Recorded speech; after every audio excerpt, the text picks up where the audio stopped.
Well, good morning. Welcome to the City of Troy, and thank you for joining us this morning. Before I begin, I'd like to recognize some elected officials who have joined me today.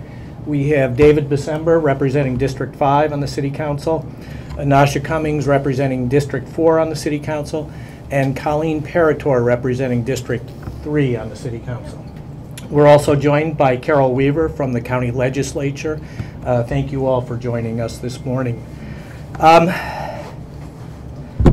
Later this month, we will mark the 50th anniversary of the police raid on the Stonewall Inn in Greenwich Village. That incident precipitated a series of demonstrations which became known as the Stonewall Riots. And it is widely regarded that these incidents marked the beginning of the fight for LGBT rights in our country.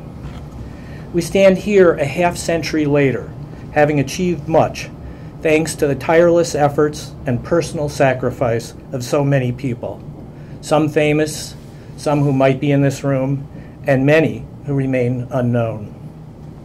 What we have learned from their courageous work is that despite our differences, despite our divisions, and the many challenging issues we grapple with, real change is possible. Minds open, hearts change, America shifts. People who love their country can change it. The Reverend Dr. Martin Luther King eloquently stated that the arc of humanity bends toward justice.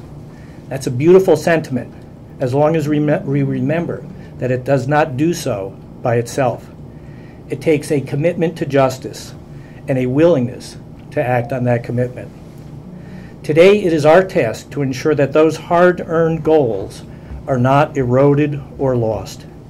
It is our task to ensure that the politics of the hour do not undermine what so many have sacrificed so much to achieve. It is our task to continue their work and leave our children a more just, a more loving, and a more equal society than we inherited. That is the American way. That is what makes America great, the continual struggle to create a more perfect union. When all Americans are treated equal, we are all more free. Let me conclude with another quote from Dr. King that seems appropriate today. He said, "We are caught up in an inescapable network of mutuality. I can never be what I ought to be until you are what you ought to be." Today, the City of Troy stands in solidarity with all who have worked so hard to bend that arc toward justice and equality. I am both humbled and honored to execute this proclamation proclaiming June as Pride Month in the City of Troy.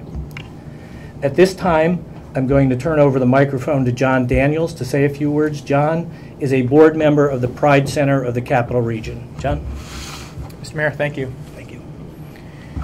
The mayor mentioned some important points in history, namely the Stonewall riots.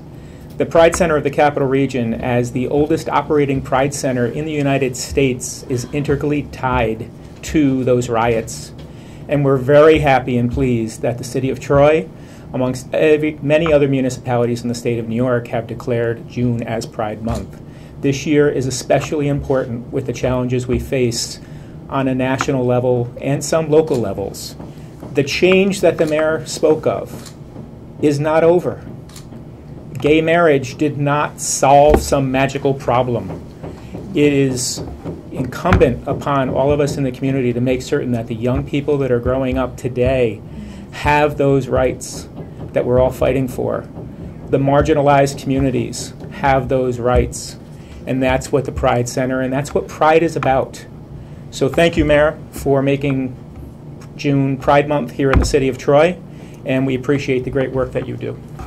Thank you. Thank you, John, and we appreciate the great work of the Pride Center as well. So, we're going to sign the proclamation.